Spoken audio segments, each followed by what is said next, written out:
उसने बोला कि अपनी माँ को दे देगा तो मैं खाना दूंगी। আগে তোর মাকে খাইয়ে আয়, তারপর ঘরে ফিরবে তোর বউ। শাশুড়ির মুখ থেকে বের হওয়া এমন এক পৈশাচিক শর্ত শুনে যে কোনো মানুষের গা শিউরে ওঠার কথা, কিন্তু বউকে ফিরে পাওয়ার অন্ধ মোহে হিতাহিত জ্ঞানশূন্য হয়ে এক সন্তান নিজের মায়ের সাথেই ঘটিয়ে বসল এক চরমতম নিষ্ঠুরতা। রাগে বাপের বাড়ি চলে যাওয়া স্ত্রীকে ফিরিয়ে আনতে শ্বশুর বাড়িতে গিয়ে এক যুবক মুখোমুখি হয়েছিলেন এমন এক ভয়ঙ্কর ষড়যন্ত্রের। শাশুড়ির দেওয়া বড়ি হাতে নিয়ে সে সোজা ফিরে আসে নিজের বাড়িতে এবং কোনো কিছু না ভেবেই সে খাইয়ে দেয় নিজের গর্ভধারিণী মাকে। তীব্র যন্ত্রণায় ছটফট করতে করতে মুহূর্তের মধ্যেই তুরকোলে ঢলে পড়ার উপক্রম হয় ওই অসহায় মায়ের। তড়িঘড়ি করে তাকে উদ্ধার করে আশঙ্কাজনক অবস্থায় হাসপাতালে ভর্তি করা হয়, যেখানে মৃত্যুর সাথে পাঞ্জা লড়ছেন তিনি। এদিকে নিজের জন্ম দেওয়া সন্তানের এমন পৈশাচিক ও বিকৃত মানসিকতার কীর্তি দেখে হতবাক খোদ যুবকের বাবা।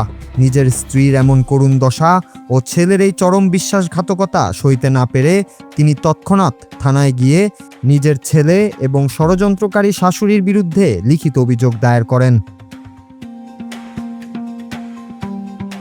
মানবিক মূল্যবোধের চরম অবক্ষয় ঘটানো এই রোমহর্ষক ঘটনাটি ঘটেছে ভারতের উত্তরপ্রদেশের আগ্রার পিঠর থানায়। ঘটনার খবর পাওয়া মাত্রই নড়েচড়ে বসে স্থানীয় প্রশাসন। তৎক্ষণাৎ অভিযান চালিয়ে নিজের মাকে খাওয়ানো ওই গুণধর ছেলেকে গ্রেফতার করতে সক্ষম হয় পুলিশ।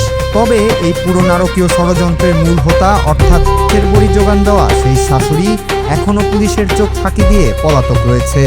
তাকে আইনের আওতায় আনতে ওই এলাকায় সাঁড়াশি অভিযান চালাচ্ছে পুলিশ। স্ত্রীর প্রতি ভালোবাসা থাকাটা মানুষের চিরন্তন অনুভূতি হলেও সেই ভালোবাসার মোহে অন্ধ হয়ে নিজের জন্মদাত্রী মাকে চেষ্টা করাটা সভ্য সমাজের বুকে এক চরম বিকৃত ও কুৎসিত মানসিকতার উদাহরণ। সামান্য একটি দাম্পত্য কলহকে কেন্দ্র করে কিভাবে একটি সাজানো পরিবার ধ্বংসের মুখে চলে গেল, এই ঘটনাটি যেন তারই এক জ্বলজ্বন্ত প্রমাণ। সমাজবিজ্ঞানীদের মতে আধুনিক যুগে মানবিক সম্পর্কের এমন চরম পতন আমাদের পারিবারিক কাঠামোর গভীর ক্ষতের কথাই মনে করিয়ে দেয়। এখন বিচারের মাধ্যমে অপরাধীদের দৃষ্টান্তমূলক শাস্তি নিশ্চিত করাটাই প্রশাসনের একমাত্র লক্ষ্য। Noor Raju, Bangla TV news desk.